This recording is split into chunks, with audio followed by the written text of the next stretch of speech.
ಗುರುರ್ಬ್ರಹ್ಮ ಗುರುರ್ವಿಷ್ಣು ಗುರುರ್ದೇವೋ ಮಹೇಶ್ವರಃ ಗುರು ಸಾಕ್ಷಾತ್ ಪರಬ್ರಹ್ಮ ತಸ್ಮೈ ಶ್ರೀ ಗುರವೇ ನಮಃ. ಗುರುಗಳನ್ನು ಸ್ಮರಿಸ್ತಾ ಗುರುಗಳ ಚರಣ ಕಮಲಗಳನ್ನು ಸ್ಮರಿಸ್ತಾ ನಾನಿಲ್ಲಿ ಭಗವದ್ಗೀತೆ ಪಾರಾಯಣವನ್ನು ಮಾಡ್ತಾ ಇದ್ದೀನಿ. ನಮ್ಮ ಚಾನಲ್ನಲ್ಲಿ ಪ್ರತಿದಿನ ಭಗವದ್ಗೀತೆ 7 ಶ್ಲೋಕಗಳನ್ನು ನಾನು ಪಾರಾಯಣ ಮಾಡ್ತಾ ಇದ್ದೀನಿ. ನೀವು if you have any interest ನೀವು ಪ್ರತಿದಿನ ಕೇಳಬಹುದು, ನೋಡಬಹುದು. ನಮ್ಮ ಚಾನಲ್ನ ಹೊಸಬರು ನೋಡ್ತಾ ಇದ್ದರೆ ಸಬ್ಸ್ಕ್ರೈಬ್ ಮಾಡ್ಕೊಳ್ಳಿ. ಭಗವದ್ಗೀತೆ ಯಾಕೆ ಬೇಕು ಯಾಕೆ ಬೇಡ ನಮಗೆ ಅನ್ನೋದನ್ನು ನಾನು ಸಪ್ರೇಟಾಗಿ ವಿಡಿಯೋ ಮಾಡ್ತೀನಿ. ಈಗಾಗಲೇ ಸಾಕಷ್ಟು ವಿಡಿಯೋಗಳು ನಮಗೆ ಯೂಟ್ಯೂಬಲ್ಲೇ ಸಿಗುತ್ತೆ. ಹಾಗಾಗಿ ಎಷ್ಟೋ ಜನರಿಗೆ ಓದೋಕ್ಕೆ ಬರ್ತಾ ಇರಲ್ಲ, ಎಷ್ಟೋ ಜನರಿಗೆ ಪ್ರೊನೌನ್ಸಿಯೇಷನ್ ಮಾಡೋಕ್ಕೆ ಕಷ್ಟ ಆಗ್ತಾ ಇರ್ಬೋದು. ಸೊ ದ್ಯಾಟ್ ಪರ್ಪಸ್ ಅಂಥವ್ರಿಗೆ ಖಂಡಿತ ಯೂಸ್ ಆಗುತ್ತೆ ಅಂತ ಹೇಳ್ತಾ ನೋಡ್ತಾ ಇದ್ದೀನಿ ನಮ್ಮ ಚಾನಲ್ನ. ಈಗ ನಾನು ಭಗವದ್ಗೀತೆ 7 ಶ್ಲೋಕಗಳನ್ನ ಪಾರಾಯಣ ಮಾಡ್ತಾ ಇದ್ದೀನಿ. ಓಕೆ, ಸೊ ಭಗವದ್ಗೀತೆ ಫಸ್ಟ್ ಅಧ್ಯಾಯ ಶುರುವಾಗೋದೇ ಏನಿದೆ, ಅರ್ಜುನ ವಿಷಾದ ಯೋಗ. ನೋಡಿ, ನೀವು ಇದನ್ನು ಪ್ರಾಕ್ಟಿಕಲಾಗಿ ಯೋಚನೆ ಮಾಡಿ. ಫಸ್ಟ್ ಆಫ್ ಆಲ್ ನಿಮಗೆ ಭಗವದ್ಗೀತೆ ಹೇಳ್ತೀನಿ ಕೇಳಿ. ಇದನ್ನು ಓದಬೇಕು ಅಂದರೂ ಗುರುವಿನ ಅನುಗ್ರಹ ಆಗಬೇಕು, ಆ ಪರಮಾತ್ಮನಿಗೆ ಇಷ್ಟ ಆಗಬೇಕು. ನಾವು ಇದನ್ನು ಮಾಡಬೇಕು, ಓದಬೇಕು ಅಂತ. ನೀವು ಬೇಕಾದ್ರೆ ಪರೀಕ್ಷೆ ಮಾಡಿ ನೋಡಿ. ನಾನು ಭಗವದ್ಗೀತೆ ಓದಬೇಕು ಅಥವಾ ಪ್ರತಿದಿನ ಒಂದಾದರೂ ಶ್ಲೋಕ ಓದಬೇಕು ಅಂತ ಅಂದ್ಕೊಂಡವ್ರು ಎಷ್ಟೋ ಜನರಿಗೆ ಮಾಡೋಕ್ಕಾಗಲ್ಲ. ಓಕೆ, ಸೊ ಇದೊಂದು ಅದ್ಭುತ. ನನ್ನ ಅನುಭವದ ಪ್ರಕಾರ ನಾನು ಎಷ್ಟೋ ವರ್ಷಗಳ ಸರಿಸುಮಾರು ಒಂದು 25-20 ವರ್ಷದಿಂದ ಕಾಯ್ತಾ ಇದ್ದೀನಿ. ಅದು ಓದೋಕ್ಕಾಗಿಲ್ಲ ನನಗೆ. ಕೇವಲ ವಿಷ್ಣು ಸಹಸ್ರನಾಮ ಮಾತ್ರ ಪಾರಾಯಣ ಮಾಡ್ತಾ ಇದ್ದೆ. ಭಗವದ್ಗೀತೆ ಪ್ರತಿದಿನ 2-3 ದಿವಸ ಓದ್ತಿದ್ದೆ, ಮತ್ತೆ ಓದೋಕ್ಕಾಗ್ತಾ ಇರಲಿಲ್ಲ. ಅದೇನೋ ಅನುಗ್ರಹ ಭಗವಂತಂದು ಇವಾಗ ಆಗಿದೆ. ಸೊ ದ್ಯಾಟ್ ಮಾಡ್ತಾ ಇದ್ದೀನಿ. ಭಗವದ್ಗೀತೆಯನ್ನು ಪ್ರತಿದಿನ 7 ಶ್ಲೋಕಗಳನ್ನು ಓದಬೇಕು. ಅದು ನಮ್ಮ ಬದುಕಿನ ಅತ್ಯುನ್ನತ ಸಾಧನೆಗೆ ಸಹಾಯ ಆಗುತ್ತೆ. ನಮ್ಮ ಬದುಕಿನ, ನಮ್ಮ ಕುಟುಂಬ ಜೊತೆಗೆ ನಮ್ಮ ಎಂಟೈರ್ ಪರಿಸರವನ್ನು ಕೂಡ ಅದು ಪ್ರೊಟೆಕ್ಟ್ ಮಾಡುತ್ತೆ. ನಮಗೆ ಸನ್ಮಾರ್ಗದಲ್ಲಿ ಪ್ರಚೋದನೆ ಮಾಡಿ ಚೆನ್ನಾಗಿ ನಡೆಸ್ಕೊಂಡು ಹೋಗ್ತದೆ ಅನ್ನುವಂಥದ್ದು ಉತ್ತಮ ಜ್ಞಾನವನ್ನು ನಮಗೆ ನೀಡ್ತದೆ ಅಂತ ನಮಗೆ ನನ್ನ ಗುರುಗಳು ಹೇಳಿದರು, ನಮ್ಮೆಲ್ಲರಿಗೂ. ಸೊ ದ್ಯಾಟ್ ನಾನು ಒಬ್ಬಳೇ ಮಾಡೋದಲ್ಲ, ಬೇರೆಯವ್ರಿಗೂ ಇದು ಸಹಾಯ ಆಗಲಿ, ಎಲ್ಲರಿಗೂ ಈ ಜ್ಞಾನ ಸಿಗಲಿ ಅನ್ನೋ ಕಾರಣಕ್ಕೆ ನಾನು ಮಾಡ್ತಾ ಇದ್ದೀನಿ. ಏನೇನೋ ನೋಡ್ತಿರ್ತೀರ ಭಗವದ್ಗೀತೆ, ದಯವಿಟ್ಟು ಕೇಳಿ. Definitely it will give a lot of help in your future life. So that ನೋಡಿ, ಫಸ್ಟ್ ಅಧ್ಯಾಯ ಇರೋದೇ ಅರ್ಜುನ ವಿಷಾದ ಯೋಗ ಅಂತ. ಓಕೆ, ಕುರುಕ್ಷೇತ್ರ ರಣರಂಗದಲ್ಲಿ ನಿಂತ್ಕೊಂಡಿದ್ದಾರೆ, ಯುದ್ಧ ಮಾಡಬೇಕು ಅಂತ ಕೌರವರು ಪಾಂಡವರು. ಓಕೆ, ಸೊ ಈ ಪ್ರತಿಯೊಂದು ಕೌರವರು ಇರ್ಬೋದು, ಪಾಂಡವರು ಇರ್ಬೋದು, ಅವ್ರ ಜನನ ಹೇಗಾಯಿತು, ಯಾಕೆ ಅವ್ರು ಆ ಥರ ಆದರು, ಅಲ್ಲಿ ಅದ್ಭುತವಾದ ಪಾತ್ರಗಳೇನು, ಪ್ರತಿಯೊಂದು ಪಾತ್ರದಿಂದ ನಾವು ಏನೆಲ್ಲ ಕಲಿತೀವಿ, ಏನೆಲ್ಲ ತಿಳ್ಕೋಬೇಕಿದೆ, ಒಂದೊಂದು ಪಾತ್ರನೂ ಕೂಡ ಅದೆಷ್ಟು ನಮಗೆ ಇಂಪಾರ್ಟೆಂಟ್ ಆಗ್ತದೆ ಅನ್ನೋದನ್ನು ನಾನು ನಿಮಗೆ ಹಂತವಾಗಿ ಸಪ್ರೇಟ್ ವಿಡಿಯೋ ಮಾಡಿ ಹೇಳ್ತೀನಿ. ಅವುಗಳ ಬಗ್ಗೆ ಪ್ರತಿಯೊಂದು ಮಾಹಿತಿಯನ್ನು, ಪಾತ್ರಗಳ ಬಗ್ಗೆ ವಿಶೇಷತೆಯನ್ನು. ಓಕೆ, ಅದು ನಮಗೂ ಕೊಡುವಂತಹ ನಾಲೆಜು ಒಳ ಅರ್ಥ ಹೊರ ಅರ್ಥ ಎರಡಿದೆ. ಅದು ಎರಡನ್ನು ನಾವು ಹೇಗೆ ಅರ್ಥ ಮಾಡ್ಕೋಬೇಕು, ನಮ್ಮ ಬದುಕಿಗೆ ನಾವು ಅದನ್ನು ಹೇಗೆ ಅಳವಡಿಸ್ಕೋಬೇಕು ಅನ್ನೋದನ್ನು ಸಾಧ್ಯವಾದಷ್ಟು ಹೇಳೋಕ್ಕೆ ಪ್ರಯತ್ನ ಪಡ್ತೀನಿ. ಬಿಕಾಸ್ ದ್ಯಾಟ್ ಭಗವದ್ಗೀತೆ ನನಗೆ ಸಾಕಷ್ಟು ಬದಲಾವಣೆಯನ್ನು ತಂದುಕೊಟ್ಟಿದೆ. ನೀವು ನಂಬಲಿಕ್ಕಿಲ್ಲ, ಒನ್ಸ್ ಅಪಾನ್ ಅ ಟೈಮ್ ನಾನು ಬಹಳ ಸಫರ್ ಆಗಿದ್ದೀನಿ. ತಿಳಿದೇನೋ ಆದಂತಹ ಮಿಸ್ಟೇಕ್ಸ್ಗಳಿಂದ ಇರ್ಬೋದು, ಅಥವಾ ಸರಿಯಾದ ಸಮಯದಲ್ಲಿ ಸರಿಯಾದ ನಿರ್ಧಾರಗಳನ್ನು ತಗೊಳ್ಳೋಕ್ಕಾಗದೇ ಇರುವಂತಹ ಸಿಚುವೇಶನ್ನಿಂದ ಅನುಭವಿಸಿದಂತಹ ಕಷ್ಟ, ನೋವು, ದುಃಖಗಳಿರ್ಬೋದು. ಮನೆಯವರೇ ಮೋಸ ಮಾಡಿದ್ರೆ ಯಾರು ಏನು ಮಾಡೋಕ್ಕಾಗತ್ತೆ ಅಲ್ವಾ? ಹೊರಗಡೆ ಶತ್ರುಗಳನ್ನ ಕಾಯ್ಬೋದು, ಮನೆಯಲ್ಲೇ ಇರ್ತಕ್ಕಂತಹ ಶತ್ರುಗಳನ್ನ ಕಾಯೋಕ್ಕಾಗಲ್ಲ ಅಲ್ವಾ? ಗಂಡನೇ ಹೆಂಡತಿಗೆ ಮೋಸ ಮಾಡಿದಾಗ, ಹೆತ್ತ ತಂದೆ ತಾಯಿಗಳೇ ಮಕ್ಕಳಿಗೆ ಶತ್ರುಗಳಾದಾಗ, ಸೊ ಆ ಹೆತ್ತ ಜೊತೆಲಿ ಹುಟ್ಟಿದವ್ರು ಅಣ್ಣ ತಮ್ಮಂದರೆ ಮೋಸ ಮಾಡಿದಾಗ, ಅಥವಾ ಅಕ್ಕ ತಂಗಿಯರು ಮೋಸ ಮಾಡಿದಾಗ ಅಲ್ವಾ, ಎಲ್ಲ ತರಹನೂ ನಾನು ನನ್ನ ಬದುಕಿನ ಅನುಭವದಲ್ಲಿ ಮತ್ತು ನನ್ನ ತಿಳುವಳಿಕೆ ಬಂದಾಗಿಂದ ನಾನು ಕಲಿತಂತಹ ಎಲ್ಲ ಅನುಭವಗಳ ನನಗೆ ಕಲಿಸ್ಕೊಟ್ಟಂತಹ ಪಾಠ. ಕೊನೆಗಿನ್ನೇನು ಇಲ್ಲ, ಎಲ್ಲ ಮುಗಿದು ಹೋಯಿತು. This is the ending point of the life ಅಂತ ನಾನು ಏನು ಅಂದ್ಕೊಂಡೆ. So in that situation turning point ನನಗೆ ಸಿಕ್ಕಿದ್ದು. ನಾವು ಅಂದ್ಕೊಳ್ತೀವಿ ಹಿರಿಯರ ಮಾತು ಯಾವುದು ಸುಳ್ಳಲ್ಲ, ನಾವು ಅಂದ್ಕೊಂಡ್ರೆ ದೈವ ಒಂದು ಅಂದ್ಕೊಳ್ತದೆ ಅಂತ. ಸೊ ಇಟ್ ಈಸ್ 100-200% ರೈಟ್ ನನ್ನ ಅನುಭವದ ಪ್ರಕಾರ. ಇನ್ನೆಲ್ಲ ಮುಗ್ದೋಯ್ತು ಅಂದ್ಕೊಂಡಾಗಲೇ ಹೊಸ ಅಧ್ಯಾಯ ಶುರುವಾಗೋದು. ಕಲ್ಪನೆಗೂ ಮೀರಿ ಕಲ್ಪಾತೀತ ಹಿಂದೆ ಇರತಕ್ಕಂತಹ ಆ ಶಕ್ತಿ ನಮ್ಮನ್ನು ಲೀಡ್ ಮಾಡುತ್ತೆ, ನಡೆಸುತ್ತೆ. ಯಾವಾಗ ನಾವು ನಂಬಿಕೆ ಇಟ್ಟಾಗ. ಸೊ ನಾನಿನ್ನು ಶರಣಾಗದೆ ಭಗವಂತ ಅಂದಾಗ ಟರ್ನಿಂಗ್ ಪಾಯಿಂಟ್ಗಳು ಶುರುವಾಗಿದ್ದು. ಸೊ ದ್ಯಾಟ್ ಪರ್ಪಸ್ ಎಲ್ಲದರಿಂದನೂ ನಿರ್ಲಿಪ್ತತೆ ಅಂದರೆ ಏನು ಅಂತ ನಾನು ಫಸ್ಟ್ ಆಫ್ ಆಲ್ ತಿಳ್ಕೊಂಡೆ ಆ ಭಗವದ್ಗೀತೆಯಿಂದ. ನಿರ್ಲಿಪ್ತವಾಗಿರೋದು ಅಂದರೆ ಏನು, ಅದು ಎಷ್ಟರ ಮಟ್ಟಿಗೆ ನಮಗೆ ಸಿಗ್ತದೆ ಶಕ್ತಿ ಅಂತ. ಸೊ ದ್ಯಾಟ್ ಯಾವುದೇ ಧ್ಯಾನ ಮೆಡಿಟೇಷನ್ ಮಾಡೋದ್ರ ಜೊತೆಗೆ ನೀವು ದಯವಿಟ್ಟು ಭಗವದ್ಗೀತೆನ ಪಾರಾಯಣ ಮಾಡಿ. ಶುರು ಮಾಡೋಣ ಇವತ್ತಿಂದ. ಸ್ವಲ್ಪ ನನ್ನ ಅನುಭವ ಹೇಳಬೇಕಿತ್ತು. ನಿಜವಾಗ್ಲೂ ನನ್ನ ಜೀವನ ತುಂಬ ಬದಲಾಗಿದೆ ಭಗವಂತನ ಅನುಗ್ರಹದಿಂದ. ಆ್ಯಂಡ್ ನನ್ನನ್ನು ಪರಿಚಯ ಮಾಡಲಿಲ್ಲ ನಿಮಗೆ. Yes, I am a school teacher. Okay, so my name is Shloka. Okay, so ನೋಡಿ ಹೇಳ್ತಾ ಇದ್ದೀನಿ. ಇಲ್ಲಿ ಫಸ್ಟ್ ಅಧ್ಯಾಯ ಅರ್ಜುನ ವಿಷಾದ ಯೋಗ. ನೀವು ಬೇಕಾದ್ರೆ ಪ್ರಾಕ್ಟಿಕಲ್ನಾಗಿ ನೋಡಿ. ಎಷ್ಟೋ ಸಾಧಕರನ್ನ ನೋಡಿ ನೀವು ಎಲ್ಲ ಕ್ಷೇತ್ರದಲ್ಲೂ, ಪ್ರತಿಯೊಂದು ಕ್ಷೇತ್ರದಲ್ಲೂ ಸಾಧಕರನ್ನ ನೋಡಿ. ನೀವು ಬೇಕಾದ್ರೆ ಅವ್ರಿಗೆ ಸಾಧ್ಯವಾದರೆ ಮೀಟಾಗಿ ಅವರ ಜೀವನದ ಸಾಧನೆಗೆ ಏನು ಕಾರಣ, ಯಾವ ಟರ್ನಿಂಗ್ ಪಾಯಿಂಟ್ಗಳಂತ ತಿಳ್ಕೊಳ್ಳೋ ಪ್ರಯತ್ನ ಮಾಡಿ. ಪ್ರತಿಯೊಂದು ಯಶಸ್ಸು ಸ್ಟಾರ್ಟ್ ಆಗಿದ್ದು ನೋವು, ದುಃಖ, ಕಷ್ಟಗಳಿಂದಾನೆ.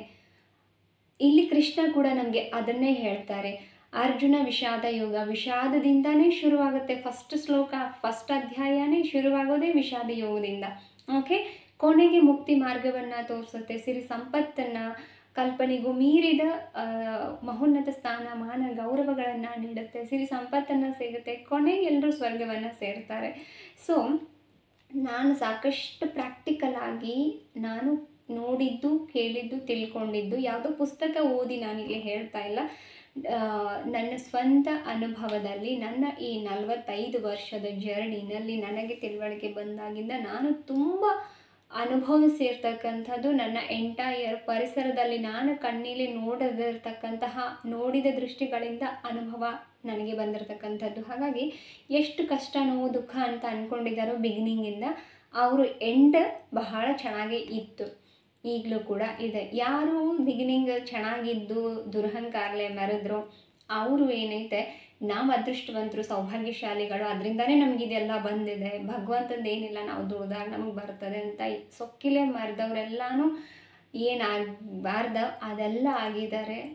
ಈಗಲೂ ಆಗ್ತಿದ್ದಾರೆ. ನಾನು ಕಣ್ಣಿಲೆ ನೋಡ್ತಾ ಇರುವಂಥದ್ದೇ ಇದೀಗ. ಓಕೆ, ಸೊ ಫಸ್ಟ್ ಶ್ಲೋಕ ಧೃತರಾಷ್ಟ್ರ ವಾಚ. ನೋಡಿ, ಸ್ಟಾರ್ಟ್ ಆಗೋದೇ ಅರ್ಜುನ ವಿಷಾದ ಯೋಗ. ವಿಷಾದದಿಂದಾನೇ ಮೊದಲೇ ಅಧ್ಯಾಯ ಶುರುವಾಗೋದು, ದುಃಖದಿಂದ, ಬೇಜಾರು ಮನಸ್ಸಿನಿಂದ. ಬಟ್ ಅಲ್ಲಿ ಮಾತನಾಡೋದು ಫಸ್ಟ್ ಕುರುಡನೇ ಮಾತಾಡೋದು ಅಲ್ವಾ. ನಾವೆಲ್ಲನೂ ಒನ್ ಟೈಪ್ ಕುರುಡ್ರೆ ಅಂತ ಅನಿಸುತ್ತೆ ಸಮ್ಟೈಮ್ಸ್, ತುಂಬ ಯೋಚನೆ ಮಾಡಿದಾಗ. ಒಂದಲ್ಲ ಒಂದು ವಿಷಯಕ್ಕೆ ನಾವು ಕೂಡ ಎಲ್ಲರೂ ಕುರುಡ್ರ ಹಾಗೇ ಇರ್ತೀವಿ. ಧೃತರಾಷ್ಟ್ರ ವಾಚ ಧರ್ಮಕ್ಷೇತ್ರೇ ಕುರುಕ್ಷೇತ್ರೇ ಸಮವೇತಾಯುಯೋತ್ಸವ ಮಾಮಕ ಪಾಂಡವಾಶ್ಚೈವ ಕಿಂ ಕುರುವತ್ ಸಂಜಯ. ನೋಡಿ ಎಷ್ಟು ಚೆನ್ನಾಗಿ ಕೇಳ್ತಾನೆ ಧೃತರಾಷ್ಟ್ರ. ಓಕೆ, ಧೃತರಾಷ್ಟ್ರ ಹೇಳ್ತಾನೆ ನೋಡಿ. ಇಲ್ಲಿ ಧೃತರಾಷ್ಟ್ರ ವಾಚ ಅಂದರೆ ಧೃತರಾಷ್ಟ್ರ ಹೇಳಿದನು. ನಿಮಗೆ ಗೊತ್ತಿದೆ Dhritarashtra Gandhari. Okay, so both are husband and wife. ಅವ್ರ ಮಕ್ಕಳೇ 101 ಜನ ಕೌರವರು. ಓಕೆ, ಪಾಂಡು ಮತ್ತು ಕುಂತಿ ಮಕ್ಕಳು, ಪಾಂಡು ಮತ್ತು ಕುಂತಿ ಮಕ್ಕಳು ಪಾಂಡವರು ಅಂತ. ಓಕೆ, ಸೊ ಇಲ್ಲಿ ನೋಡಿ, ಧರ್ಮಕ್ಷೇತ್ರ ಅಂತಂದ್ರೆ ಅದು ಯಾತ್ರಾ ಸ್ಥಳ. ಓಕೆ, ಕುರುಕ್ಷೇತ್ರ ಅಂದರೆ ಕುರುಕ್ಷೇತ್ರವೆಂಬ ಸ್ಥಳದಲ್ಲಿ, ಸಮವೇತಾಹ ಅಂದರೆ ಸೇರಿದ, ಯುಯೋತ್ಸವ ಅಂದರೆ ಯುದ್ಧ ಮಾಡುವ ಅಪೇಕ್ಷೆಯುಳ್ಳವರಾದ, ಮಾಮಕ ಅಂತಂದರೆ ನನ್ನ ಮಕ್ಕಳು ಅಥವಾ ನನ್ನ ಪಕ್ಷದವರು ಅಂತ. ಓಕೆ, ಪಾಂಡವಾಹ ಅಂದರೆ ಪಾಂಡುಪುತ್ರರು, ಚೆ ಅಂತಂದರೆ ಮತ್ತು, ಚ ಅಂದರೆ ಮತ್ತು, ಏವ ಅಂದರೆ ಖಂಡಿತವಾಗಿ. ಓಕೆ, ಇನ್ನು ಕಿಮ್ ಅಂತಂದರೆ ಏನನ್ನು, ಕುವರ್ತ ಅಂತಂದರೆ ಅಕುವರ್ತ ಅಂತಂದರೆ ಮಾಡಿದರು ಅಂತ. ಅಕುವರ್ತ ಅಂದರೆ ಮಾಡಿದರು, ಸಂಜಯ ಅಂದರೆ ಸಂಜಯನೇ ಅಂತ ಅರ್ಥ ಆಗುತ್ತೆ. ಓಕೆ, ಸೊ ಧೃತರಾಷ್ಟ್ರ ಕೇಳ್ತಾನೆ ಸಂಜಯನಿಗೆ, ಯುದ್ಧಾಪೇಕ್ಷೆ ಬಯಸಿ ಏನು ನನ್ನ ಮಕ್ಕಳು ಮತ್ತು ಪಾಂಡವರು ಸೇರಿದ್ರಲ್ಲ ಧರ್ಮಕ್ಷೇತ್ರದಲ್ಲಿ, ಸೇರಿದ ನಂತರ ಏನಾಯಿತು ಅಂತ ಧೃತರಾಷ್ಟ್ರ ಇಲ್ಲಿ ಸಂಜಯನಿಗೆ ಕೇಳ್ತಾನೆ. ವ್ಯಾಸ ಮಹರ್ಷಿಗಳ ಕರುಣಾ ಕೃಪಾ ಕಟಾಕ್ಷದಿಂದ, ಅವರ ಅನುಗ್ರಹದಿಂದ ಸಂಜಯನಿಗೆ ಏನಿತ್ತು ಅಂತಂದರೆ ದಿವ್ಯ ದೃಷ್ಟಿ ಇತ್ತು. ಆ ಥರ್ಡ್ ಐನ ಅವರು ಆ್ಯಕ್ಟಿವ್ ಮಾಡಿದರು. ಅವನಿಗೆ ಎಲ್ಲ ಕಾಣಿಸ್ತಾ ಇತ್ತು. ಇವರು ಅರೆಮನೆಯಲ್ಲೇ ಕೂತ್ಕೊಂಡಿದ್ರು. ಸಂಜಯ ಅದನ್ನೆಲ್ಲ ಅವ್ರಿಗೆ ಬಿಡಿಸಿ ಹೇಳ್ತಾ ಇದ್ದ. ಸಂಜಯ ಯಾರಿಗೆ ಅಂತಂದರೆ ಧೃತರಾಷ್ಟ್ರಂಗೆ. ಧೃತರಾಷ್ಟ್ರ ಕೇಳ್ತಾ ಇದ್ರು, ಯುದ್ಧ ಬಯಸಿ ಏನು ನನ್ನ ಮಕ್ಕಳು ಪಾಂಡವರು ಎಲ್ಲ ಸೇರಿದಾರಲ್ಲ, ಸೊ ಅಲ್ಲಿ ಏನಾಯಿತು ಸೇರಿದ ಮೇಲೆ ಅಂತ ಕೇಳ್ತಿದ್ದಾನೆ. ಯಾಕಂದರೆ ಇವನಿಗೆ ಕಣ್ಣು ಕಾಣಲ್ಲ, ಸಂಜಯನಿಗೆ ಕಣ್ಣು ಕಾಣಿಸ್ತಾ ಇದೆ. ಕಣ್ಣು ಮೀನ್ಸ್ ಆ ಎರಡು ಭೌತಿಕ ಕಣ್ಣುಗಳಿಂದ ನೋಡ್ತಾ ಇಲ್ಲ, ದಿವ್ಯ ದೃಷ್ಟಿಯಿಂದ ಅಲ್ಲಿ ಕುರುಕ್ಷೇತ್ರದಲ್ಲಿ ಏನು ನಡೀತಿದೆ ಅನ್ನೋದನ್ನು ಸಂಜಯ ತಿಳ್ಕೊಂಡು ಧೃತರಾಷ್ಟ್ರನಿಗೆ ಹೇಳ್ತಿದ್ದಾನೆ. ಸಂಜಯ ಯಾರು, ಧೃತರಾಷ್ಟ್ರ ಯಾರು, ಈಚ್ ಆ್ಯಂಡ್ ಎವ್ರಿ ಪಾರ್ಟ್ ನಾನು ಅದರದ್ದು ಸಪ್ರೇಟ್ ವಿಡಿಯೋ ಮಾಡ್ಕೊಳ್ತಾ ಹೋಗ್ತೀನಿ. ನೀವು if you have any interest about that characters ನೀವು ನೋಡಬಹುದು. ಓಕೆನಾ? ಸೊ ಇಲ್ಲಿ ಫಸ್ಟ್ ಆಫ್ ಆಲ್ ಭಗವದ್ಗೀತೆ ತಿಳ್ಕೊಂಡ್ಬಿಡಿ. ಸಾಕಷ್ಟು ಜನ ಓದುವಂತಹ ಬಹಳ ಪವಿತ್ರವಾದಂತಹ ಗ್ರಂಥ. ನಾವು ಬಿಡಿ ಎದಕ್ಕೂ ಲೆಕ್ಕಕ್ಕಿಲ್ಲ ಅಂತ ನನ್ನ ಭಾವನೆ. ನಮಗಿಂತ ನಾವೇನು ಶ್ರೇಷ್ಠರು ಅಂತ ಸ್ಕೂಲಲ್ಲೆಲ್ಲ ಮಾಡ್ತಾರೆ, ಆ ಜಯಂತಿ ಈ ಜಯಂತಿ ಅಂತ ಹೇಳಿ ಮಾಡ್ತಾರೆ. ಓಕೆ, ಯಾರು ಹೊರದೇಶದಿಂದ ಬಂದವರು, ನಮ್ಮ ದೇಶದವ್ರು ಬಿಡಿ, ಎನಿ ಬೇಷಂಟತಿ ಸಾಕಷ್ಟು ವಿಜ್ಞಾನಿಗಳಿರ್ಬೋದು. Even do you know anything about that as Abdul Kalam also, ಅವರು ಕೂಡ ಭಗವದ್ಗೀತೆನ ಪ್ರತಿದಿನ ರೀಡ್ ಮಾಡ್ತಾಯಿದ್ರು. ಸರ್ ಎಂ ವಿಶ್ವೇಶ್ವರಯ್ಯ ಅವರು ಓದ್ತಾ ಇದ್ರು ಪುಸ್ತಕ ಭಗವದ್ಗೀತೆಯನ್ನು. ಮಹಾತ್ಮ ಗಾಂಧೀಜಿ ಇರ್ಬೋದು, ಪಟೇಲ್ ಅವರು ಇರ್ಬೋದು, ವಲ್ಲಭಾಯಿ ಪಟೇಲ್ ಅವರು, ಅವರ ಎಲ್ಲ ವಿವೇಕಾನಂದ ಅವರು ಇರ್ಬೋದು, ಅದ್ಭುತವಾದಂತಹ ಹೇಳಿಕೆ ಡೆಫಿನಿಷನ್ಸ್ಗಳನ್ನ ಕೊಟ್ಟಿದ್ದಾರೆ ಭಗವದ್ಗೀತೆ ಬಗ್ಗೆ. ಭಗವದ್ಗೀತೆ ಅಂದರೆ ಏನು, ಅದರ ಮಹತ್ವ ಏನು ಅಂತ ಸಾಕಷ್ಟು ಅದರ ಸತ್ವವನ್ನು ಒಂದೇ ವಾಕ್ಯದಲ್ಲಿ ಹೇಳಿರ್ತಕ್ಕಂತಹ ಮಹಾನ್ ವ್ಯಕ್ತಿಗಳು. ಅವರಿಗಿಂತ ದೊಡ್ಡವರ ನಾವು, ಅವರೇ ಅವರೆಷ್ಟು ಚೆನ್ನಾಗಿ ಅದನ್ನು ಡೆಫಿನಿಷನ್ ಕೊಟ್ಟಿದ್ದಾರೆ, ಅದರ ಮಹತ್ವ ಏನು ಅಂತ. ನಾವು ಅತಿ ಬುದ್ಧಿವಂತರಾಗಿ ಯಾಕೆ ಓದಬೇಕು ಅಂತ ಈಗ ತುಂಬ ಜನ ಕೇಳೋರಿದ್ದಾರೆ. ನನಗೂ ಸಾಕಷ್ಟು ವಿದ್ಯಾರ್ಥಿಗಳು ಕೇಳಿದರು ಟೀಚಿಂಗ್ ಟೈಮಲ್ಲಿ. ನಾನು ಅದೇ ಅವ್ರಿಗೆ ಹೇಳ್ತಾ ಇದ್ದೆ, ಎಷ್ಟೋ ಜನ ಓದಿ ಬದಲಾದ ಹುಡುಗರು ಇದ್ದಾರೆ, ಬದಲಾದಂತಹ ಫ್ಯಾಮಿಲಿಗಳಿದೆ. ದ್ಯಾಟ್ ಮೀನ್ಸ್ ಮನೆಯಲ್ಲಿ ಬರೀ ಜಗಳ ಕದನ ಅಂತ ಇರೋವಂತಹ ಫ್ಯಾಮ್ಲಿಗಳು ಭಗವದ್ಗೀತೆ ಓದೋಕ್ಕೆ ಶುರು ಮಾಡಿದ್ಮೇಲೆ ಬಹಳ ಪ್ರೀತಿ ವಿಶ್ವಾಸದಿಂದ ಬಹಳ ಸಮೃದ್ಧಿಯಿಂದ ಬದುಕ್ತಾ ಇರೋರು ಇದ್ದಾರೆ. ಸೊ ದ್ಯಾಟ್ ಪರ್ಪಸ್ ಇಲ್ಲಿ ಭಗವದ್ಗೀತೆ ಅನ್ನುವಂಥದ್ದು ಕೃಷ್ಣನಿಂದ ನಮಗೆ ನೇರವಾಗಿ ಬರದೇ ಇದ್ದರೂ ಇಲ್ಲಿ ಅರ್ಜುನ ಅಂದರೆ ನಾವೇ. ಓಕೆ, ಅರ್ಜುನ ಒಮ್ಮೆ ಹ್ಞೂ ಅಂತಾನೆ, ಒಮ್ಮೆ ಹ್ಞೂ ಅಂತಾನೆ, ಒಮ್ಮೆ ಮಾಡ್ತೀನಿ ಅಂತಾನೆ, ಒಮ್ಮೆ ಮಾಡಲ್ಲ ಅಂತಾನೆ, ಒಮ್ಮೆ ಬಹಳ ದುಃಖದಲ್ಲಿರ್ತಾನೆ, ಒಮ್ಮೆ ವೀರಾವೇಶದಲ್ಲಿರ್ತಾನೆ. ನಮಗೂ ಅಷ್ಟೇ. ಅದನ್ನು ಕನ್ನಡದಲ್ಲಿ ಒಂದು ಮಾತಿದೆ, ಕುದಿಯೋರಾಗ 3 ಸತಿ ಹಳಸೋದು ಅಂತ. ಅಂದರೆ ದೃಢ ನಿರ್ಧಾರ, ದೃಢ ಸಂಕಲ್ಪ ಇಲ್ಲದೆ ಇರೋದು ಅಂತ. ಮನಸ್ಸನ್ನು ಕಟ್ಟಿ ಹಾಕೋಕ್ಕಾಗ್ತಾ ಇಲ್ಲ ಅರ್ಜುನನಿಗೆ. ಮನಸ್ಸನ್ನು ಹೇಗೆ ಕಂಟ್ರೋಲ್ ಮಾಡಬೇಕು, ಮನಸ್ಸನ್ನು ನಿಗ್ರಹಿಸೋದು ಹೇಗೆ, ಪಂಚೇಂದ್ರಿಯಗಳನ್ನ ಹೇಗೆ ನಿಗ್ರಹಿಸಬೇಕು, ಹೇಗೆ ಹತೋಟಿಗೆ ತಗೋಬೇಕು, ಅರಿಷಡ್ವರ್ಗಗಳನ್ನ ಗೆಲ್ಲೋದು ಹೇಗೆ, ನಮಗೆ ಹಂತವಾಗಿ ಆ ಸ್ಟೆಪ್ ಬೈ ಸ್ಟೆಪ್ ಆ ಜ್ಞಾನ ಬರ್ತಾ ಹೋಗ್ತದೆ. ಓಕೆ, ಸ್ಟೆಪ್ ಬೈ ಸ್ಟೆಪ್ ನಮ್ಗೆ ಆ ಜ್ಞಾನ ಬರ್ತಾ ಹೋಗ್ತದೆ ಭಗವದ್ಗೀತೆ ಓದೋದ್ರಿಂದ. ಓಕೆ, ಸೊ ಇಲ್ಲಿ ಕುರುಕ್ಷೇತ್ರ ಅಲ್ವಾ, ಕುರುಕ್ಷೇತ್ರ ಅನ್ನುವಂಥದ್ದು ಅದೊಂದು ಧರ್ಮಸ್ಥಳವಾದಂತಹ ಕ್ಷೇತ್ರ, ಧರ್ಮಕ್ಷೇತ್ರ. ಕುರುಕ್ಷೇತ್ರ ಅನ್ನುವಂಥದ್ದು ಅಲ್ಲಿ ಧಾರ್ಮಿಕ ವಿಧಿವಿಧಾನಗಳು ಮೊದಲಿನಿಂದನೂ ನಡ್ಕೊಂಡು ಬರ್ತಾ ಇದ್ದು. ಸೊ ಧರ್ಮಕ್ಷೇತ್ರ ಅನ್ನುವಂಥದ್ದು ಬಹಳಷ್ಟು ಮಹತ್ವ ಇರುವಂತಹ ಒಂದು ಕುರುಕ್ಷೇತ್ರ. ಅದು ಕುರುಕ್ಷೇತ್ರ ಧರ್ಮಕ್ಷೇತ್ರ. ಓಕೆ, ಬಹಳಷ್ಟು ಪುಣ್ಯ ಕಾರ್ಯಗಳು, ಯಜ್ಞ ಯಾಗಾದಿಗಳು, ಹೋಮ ಹವನಗಳು, ದಾನ ಧರ್ಮಗಳು ನಡೆದಂತಹ ಕ್ಷೇತ್ರ ಅದು ಕುರುಕ್ಷೇತ್ರ. ಅದು ಧರ್ಮಕ್ಷೇತ್ರ. ಅದಕ್ಕೆ ಹೇಳ್ತಾರೆ ಧರ್ಮಕ್ಷೇತ್ರೇ ಕುರುಕ್ಷೇತ್ರ. ಅಂದರೆ ಅಲ್ಲಿ ಧರ್ಮ ಮಾತ್ರ ಗೆಲ್ತದೆ. ಆ ಕೃಷ್ಣ ಬಹಳ ಅವನೇ ನಿಜವಾಗ್ಲೂ ಇಡೀ ಪ್ರಪಂಚದಲ್ಲೇ ಫಸ್ಟ್ ಹಿಪ್ನೋಸಿಸಮ್ ಮಾಡೋದಕ್ಕೆ ಹೇಳ್ಕೊಟ್ಟಿದ್ದು ದೊಡ್ಡ ಮೇಸ್ಟ್ರು ಅದರಲ್ಲಿ ಅಂತಂದರೆ ಅದು ಕೃಷ್ಣನೇ. ನಿಜವಾಗ್ಲೂ ಕೃಷ್ಣನಿಗೆ ಗೊತ್ತಿತ್ತು ಧರ್ಮಕ್ಷೇತ್ರದಲ್ಲಿ ಈ ಯುದ್ಧ ನಡೆದ್ರೆ ಅಲ್ಲಿ ಧರ್ಮನೇ ಗೆಲ್ತದೆ ಅಂತ ಕೃಷ್ಣನಿಗೆ ಗೊತ್ತಿತ್ತು. ಸೊ ದ್ಯಾಟ್ ಪರ್ಪಸ್ ಕೃಷ್ಣ ಆ ಸ್ಥಳನ ಯುದ್ಧಕ್ಕೆ ಆಯ್ಕೆ ಮಾಡಿದ್ದ. ಅದನ್ನೇ ಹೇಳಿದ್ದು ಧರ್ಮಕ್ಷೇತ್ರೇ ಕುರುಕ್ಷೇತ್ರ. ಅದು ಧರ್ಮ ಕಾರ್ಯಗಳು ನಡ್ಕೊಂಡು ಬಂದಂತಹ ಒಂದು ಪವಿತ್ರ ಸ್ಥಳ. ಅಲ್ಲಿ ಯುದ್ಧ ಮಾಡಬೇಕು ಅನ್ನೋ ಸಂಕಲ್ಪದಿಂದ ಪಾಂಡವರು ಮತ್ತು ಕೌರವರು ಸೇರಿದ್ದಾರೆ. ನೋಡಿ ಆ ಶ್ಲೋಕದಲ್ಲಿ ಏನಿದೆ, ಅವನು ಆ ಮಾತಲ್ಲೇ ಅರ್ಥ ಆಗುತ್ತೆ. ಧೃತರಾಷ್ಟ್ರನ ಮಾತದಲ್ಲೇ ಏನು ಹೇಳ್ತಾನೆ ಅವನು, ಮಮಾಕ ಅಲ್ವಾ, ಮಾಮಕಾಹ ಅಂದರೆ ನನ್ನ ಮಕ್ಕಳು ಮತ್ತು ಪಾಂಡವರು. ಅಂದರೆ ಪಾಂಡವರು ನನ್ನ ಮಕ್ಕಳು ಅಂತ ಹೇಳಲ್ಲ ಅವನು. ನನ್ನ ಮಕ್ಕಳು ಬೇರೆ, ಪಾಂಡವರೇ ಬೇರೆ ಅಂತ ಅವನ ಮಾತಿನಲ್ಲಿ ಸ್ಪಷ್ಟವಾಗಿ ನಮಗೆ ಅರ್ಥ ಆಗ್ತದೆ ಅಲ್ವಾ. ಧೃತರಾಷ್ಟ್ರ ಕೇವಲ ಶಾರೀರಿಕವಾಗಿ ಕುರುಡನಾಗಿರಲಿಲ್ಲ. ಅದೃಷ್ಟವಶಾತ್ ಅವನು ದುರಾದೃಷ್ಟವಶಾತ್, ಅದೃಷ್ಟ ಅಲ್ಲ ದುರಾದೃಷ್ಟವಶಾತ್ ಅವ ಆಧ್ಯಾತ್ಮಿಕವಾಗಿಯೂ ಕುರುಡನಾಗಿದ್ದ. ಅದೇ ಕಾರಣದಿಂದನೇ ಮಕ್ಕಳಿಗೆ ಸರಿಯಾಗಿ ಅವನು ಶಿಕ್ಷಣವನ್ನು ಕೊಡಲಿಲ್ಲ. ಕೊಟ್ಟಿದ್ರೆ ಬಹುಶಃ ಅಣ್ಣ ತಮ್ಮಂದ್ರ ಮಧ್ಯೆ ಯುದ್ಧ ನಡೀತಿರ್ಲಿಲ್ವೇನೋ ಅಂತ ಅನಿಸುತ್ತೆ. ಇದು ಸೈಕಾಲಜಿಕ್ಕಾಗಿಯೂ ನಮಗೆ ಹೇಗೆ ವರ್ಕ್ ಆಗುತ್ತೆ, ಮನಸ್ಸನ್ನು ಹೇಗೆ ನಿಗ್ರಹಿಸೋದು ಅಥವಾ ಮನಸ್ಸು ಹೇಗೆಲ್ಲ ವರ್ಕ್ ಆಗುತ್ತೆ ಅನ್ನೋದನ್ನು ನಾವು ಬಹಳ ಸೂಕ್ಷ್ಮವಾಗಿ ನೋಡಿದಾಗ ನಮಗೆ ಖಂಡಿತ ಅರ್ಥ ಆಗುತ್ತೆ. ಹೌದಾ, ನೋಡಿ ಬೇಕಂದರೆ ಅದನ್ನು ನಾನು ನಿಮಗೆ ಆಮೇಲೆ ಬಿಡಿಸಿ ಹೇಳ್ತೀನಿ. ಈಗ ಈ ಶ್ಲೋಕ ಇದರ ಅರ್ಥ ಹೇಳಿಬಿಡ್ತೀನಿ.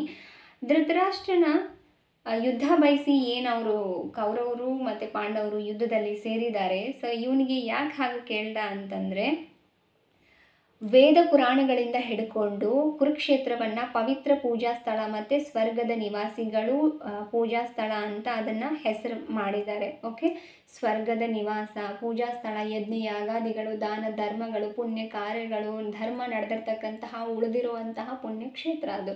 ಹಾಗಾಗಿ ಅಂಥ ಸ್ಥಳವನ್ನು ಯುದ್ಧಕ್ಕೆ ಆರಿಸ್ಕೊಂಡಿದ್ದಾನೆ ಕೃಷ್ಣ.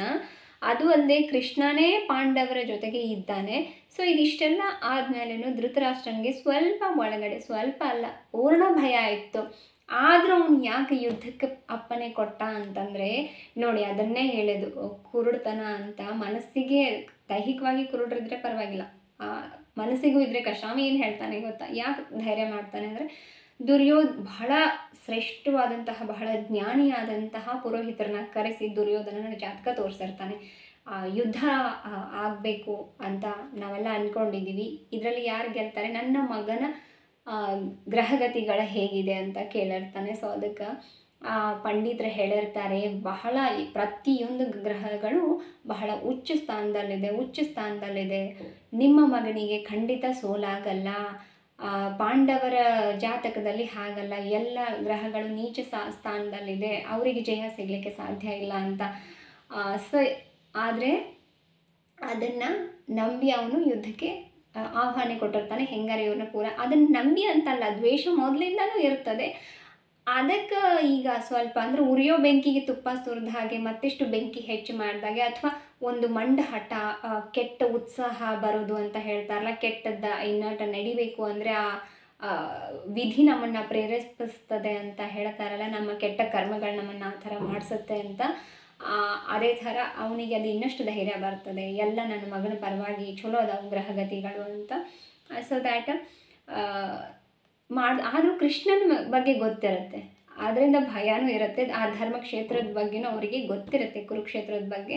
ಹಾಗಾಗಿ ಆ ಪವಿತ್ರವಾದಂತಹ ಆ ಸ್ಥಳದಲ್ಲಿ ಯುದ್ಧ ನಡಿಬೇಕು ಅಂತ ಎಲ್ಲರೂ ನಿರ್ಣಯ ಮಾಡಿದ್ದಾರೆ. ಹಾಗಾಗಿ ನನಗೆ ಸ್ವಲ್ಪ ಭಯ ಇದೆ. ಜೊತೆಗೆ ಕೃಷ್ಣ ಕೂಡ ಅವ್ರ ಜೊತೆಗೆ ಇದ್ದಾನೆ.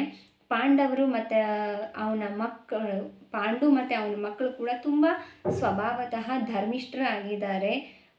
ಪವಿತ್ರವಾದಂತಹ ಆ ಸ್ಥಳದಲ್ಲಿ ಯುದ್ಧ ನಡೀತಾ ಇದೆ.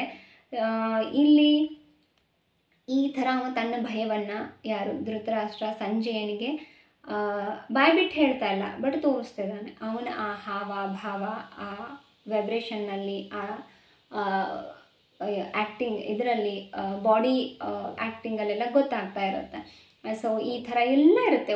ಓವರಲ್ ಆಗಿ ಧರ್ಮಕ್ಷೇತ್ರ ಅದು ಕುರುಕ್ಷೇತ್ರ ಅನ್ನುವಂಥದ್ದು, ಅಲ್ಲಿ ಕೆಟ್ಟದ್ದಕ್ಕೆ ಜಯ ಆಗಲಿಕ್ಕೆ ಸಾಧ್ಯ ಇಲ್ಲ. 1 ಪಾಯಿಂಟು ಕೃಷ್ಣ, ಸಾಕ್ಷಾತ್ ಕೃಷ್ಣನೇ ಮಹಾಮಾಯಾಮಿಯಾದಂತಹ ಕೃಷ್ಣ ಪಾಂಡವರ ಪಕ್ಷದಲ್ಲಿದ್ದಾನೆ, ಯುದ್ಧ ಮಾಡಲ್ಲ ಅಂತ ಮಾತು ಕೊಟ್ಟಿದ್ದಾನೆ. ಬಟ್ ಆದರೆ ಕೃಷ್ಣ ಏನು ಬೇಕಾದರೂ ಮಾಡಬಲ್ಲ. ಅವನಿಗೆ ಅವನ ಮಾಯೆಗಳ ಬಗ್ಗೆ ಗೊತ್ತಿತ್ತು ಅಲ್ವಾ.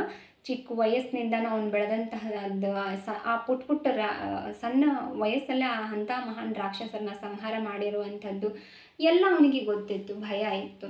ಹಾಗಾಗಿ ಅವನೇನು ಮಾಡ್ತಾನೆ, ಸಂಜಯನನ್ನು ಕೇಳ್ತಾನೆ. ಪಾಂಡವರು ಮತ್ತು ಧೃತರಾಷ್ಟ್ರನ ಮಕ್ಕಳು ಒಂದೇ ಕುಟುಂಬದವರಾದರೂ ಕೂಡ ಅವರಲ್ಲಿ ಬೇರೆ ಬೇರೆ ಭಾವನೆಗಳಿತ್ತು. ಪಿತ್ರಾರ್ಜಿತ ಸ್ವತ್ತಿಗೋಸ್ಕರ ಜಗಳ ಮಾಡ್ತಾಯಿದ್ರು. ಅಂದರೆ ಏನು, ಮೊದಲಿಂದ ಮಾಡ್ತಾ ಇರಲಿಲ್ಲ, ಎಲ್ಲನೂ ಪಾಪ ಸಹಿಸ್ಕೊಂಡೇ ಬಂದಂಥವ್ರು ಅವರು. ಓಕೆ, ಸೊ ಬಹಳಷ್ಟು ಸಹಿಸ್ಕೊಂಡು ಬಂದಂಥವ್ರು. ಕೃಷ್ಣ ಸಂಧಾನಕ್ಕೆ ಏನು ಕೊಡಲ್ಲ ಅಂತ ಮೋಸದಿಂದ ಜೂಜಲ್ಲಿ ಸೋಲಿಸಿದ್ರು ಕೂಡ ಕೃಷ್ಣ ಪಾಪ ಸಂಧಾನಕ್ಕೆ ಅಂತ ಬಂದಾಗ ಕೃಷ್ಣನಿಗೆ ಕಟ್ಟಿ ಹಾಕಬೇಕು ಅಂತ ಅವಮಾನ ಮಾಡಿದಂಥವ್ರು. ಅಂಥ ತುಂಬಿದ ಸಭೆಯಲ್ಲಿ ದ್ರೌಪದಿಗೆ ವಸ್ತ್ರಾಪಹರಣ ಮಾಡಿ ಅವಮಾನ ಮಾಡಿದಂಥವ್ರು. ಅಂತಹ ಒಂದು ಕೆಟ್ಟ ಪರಿಸ್ಥಿತಿ ಎಲ್ಲನೂ ಮರೆತು ಸಂಧಾನಕ್ಕೆ ಅಂತ ಬಂದಾಗ ಅಟ್ಲೀಸ್ಟ್ 5 ಊರುಗಳನ್ನಾದರೂ ಅವರಿಗೆ ಬಿಟ್ಕೊಡು, ಅವರು ಬದುಕ್ತಾರೆ, ಅವರು ಅಷ್ಟೇ ಬದುಕ್ತಾರೆ ಅಂತ ಅಂದರೆ 5 ಊರಲ್ಲ, ಒಂದು ಸೂಜಿ ಮೊನೆಯಷ್ಟು ನಾನು ಅವರಿಗೆ ಜಾಗ ಕೊಡಲ್ಲ ಅಂತ ದುರ್ಯೋಧನ ತುಂಬ ದುರಹಂಕಾರದಿಂದ ಹೇಳ್ತಾನೆ ಕೃಷ್ಣನಿಗೆ. ಅದು ಅಲ್ಲದೆ ಕೃಷ್ಣನನ್ನೇ ಕಟ್ಟಿ ಹಾಕೋ ಪ್ರಯತ್ನ ಮಾಡ್ತಾನೆ, ಸೆರೆ ಹಿಡಿಯೋ ಪ್ರಯತ್ನ ಅಲ್ವಾ. ಇಡೀ ಬ್ರಹ್ಮಾಂಡನೇ ಕೃಷ್ಣ, ಅದನ್ನು ಇವರು ಹೇಗೆ ಕಟ್ಟಿ ಹಾಕಲಿಕ್ಕೆ ಆಗ್ತದೆ ಅಲ್ವಾ. ಅಂದರೆ ಸಾಕ್ಷಾತ್ ಭಗವಂತನೇ ಕಣ್ಮುಂದೆ ನಿಂತಾಗಲೂ ಕೂಡ ವಿಧಿ ಬೆನ್ನು ಹತ್ತಿ ಕೂತ್ಕೊಂಡಾಗ, ವಿಧಿ ಅಂದರೆ ಯಾವುದು, ನಾವು ಮಾಡಿರ್ತಕ್ಕಂತಹ ಕೆಟ್ಟ ಕರ್ಮಗಳು. ಈವನ್ ಬಿಗಿನಿಂಗ್ ಇದನ್ನೇ ನಾವು ಕಲಿಬೇಕಾದದ್ದು. ಈವನ್ ಬಿಗಿನಿಂಗಿಂದಾನೇ ದುರ್ಯೋಧನ ಸಣ್ಣ ಮಗು ಇದ್ದಾಗಲಿಂದನೇ, ಅದಕ್ಕೆ ಹೇಳೋದು ತಾಯಿ ಆದವಳು ಗರ್ಭವತಿ ಆದಾಗ ಒಳ್ಳೊಳ್ಳೆ ಕತೆ ಕೇಳಬೇಕು, ಒಳ್ಳೇದು ಮಾತಾಡಬೇಕು, ಒಳ್ಳೇದು ನೋಡಬೇಕು, ಒಳ್ಳೇದು ಕೇಳಬೇಕು, ಒಳ್ಳೇದು ಹೇಳಬೇಕು, ಒಳ್ಳೇದನ್ನೇ ನೋಡಬೇಕು ಅಂತ.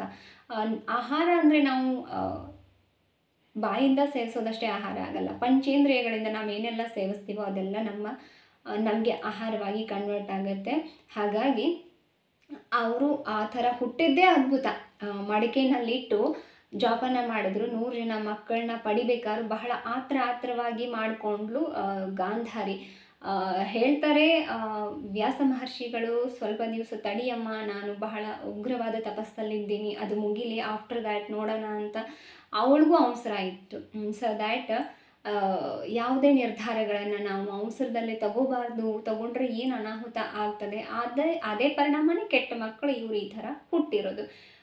ನಮಗೆ ಪುರಾಣಗಳು, ಪುಣ್ಯಕಥೆಗಳು ನಮ್ಗೆ ಅದನ್ನೇ ಕಲಿಸುತ್ತೆ. ಯಾವುದೇ ನಿರ್ಧಾರನ ನಾವು ಒಳ್ಳೆ ಕಾರ್ಯ ಮಾಡೋವಾಗಲಂತೂ ದುಡುಕಿ ನಿರ್ಧಾರ ತಗೊಳ್ಳೇಬಾರ್ದು. ಸಮಯ, ಸಂದರ್ಭ, ರೀತಿ, ನೀತಿ, ಸ್ಥಿತಿಗತಿಗಳನ್ನು ನೋಡಿಕೊಂಡು ಮಾಡಬೇಕಾಗ್ತದೆ ಒಳ್ಳೆ ಕಾರ್ಯಗಳನ್ನ.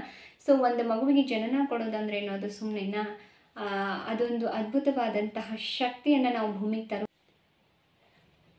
ಸೆಕೆಂಡ್ ಶ್ಲೋಕ ನೋಡಿ. ಸಂಜಯ ಉವಾಚ ದೃಷ್ಟ್ವಾತು ಪಾಂಡವಾನಿಕಂ ವ್ಯೂಢಂ ದುರ್ಯೋಧನಸ್ತದಾ ಆಚಾರ್ಯಮಪುಸಂಜ್ಞಂ ರಾಜ ವಚನಮಬ್ರವೀತ.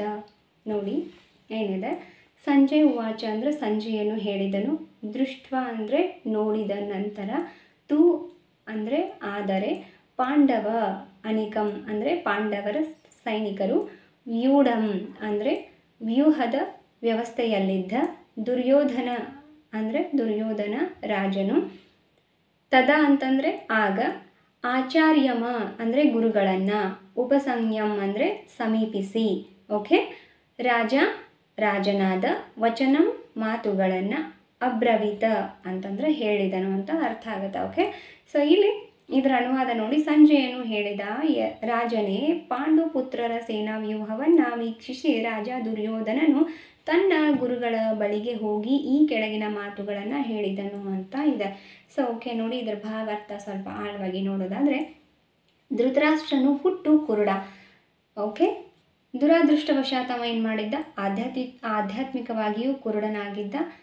ಧರ್ಮದ ವಿಷಯದಲ್ಲಿ ತನ್ನ ಮಕ್ಕಳು ತನ್ನಷ್ಟೇ ಕುರುಡರು ಅನ್ನೋದು ಅವನಿಗೆ ತಿಳಿದಿತ್ತು. ಹುಟ್ಟಿನಿಂದಾಗಿ ಧರ್ಮಿಷ್ಠರಾಗಿದ್ದಂತಹ ಪಾಂಡವರೊಡನೆ ತನ್ನ ಮಕ್ಕಳು ಒಪ್ಪಂದ ಮಾಡಿಕೊಳ್ಳಲು ಎಂದೂ ಸಾಧ್ಯವೇ ಇಲ್ಲ ಎಂದು ಅವನಿಗೆ ಖಚಿತವಾಗಿತ್ತು. ಆದರೂ ಅವನಿಗೆ ಯಾತ್ರಾ ಸ್ಥಳದ ಪ್ರಭಾವದ ಬಗ್ಗೆ ಅನುಮಾನವಿದ್ದೇ ಇತ್ತು. ರಣರಂಗದಲ್ಲಿ ಏನಾಯಿತು ಎಂದು ಕೇಳುವುದರಲ್ಲಿ ಧೃತರಾಷ್ಟ್ರನ ಉದ್ದೇಶವೇನು ಎಂದು ಸಂಜಯ ಅರ್ಥ ಮಾಡಿಕೊಳ್ಳಬಲ್ಲವನಾಗಿದ್ದ. ಆದುದರಿಂದ ಸಂಜಯನು ವಿಷಣ್ಣನಾಗಿದ್ದ ರಾಜನಿಗೆ ಉತ್ಸಾಹ ಭರಿಸಲು ಬಯಸಿದ. ರಾಜನಿಗೆ ಅವನ ಮಕ್ಕಳು ಧರ್ಮಕ್ಷೇತ್ರದ ಪ್ರಭಾವದಿಂದ ಯಾವುದೇ ರೀತಿಯ ರಾಜಿಯನ್ನು ಮಾಡಿಕೊಳ್ಳುವುದಿಲ್ಲ ಎಂದು ಭರವಸೆ ನೀಡಿದ.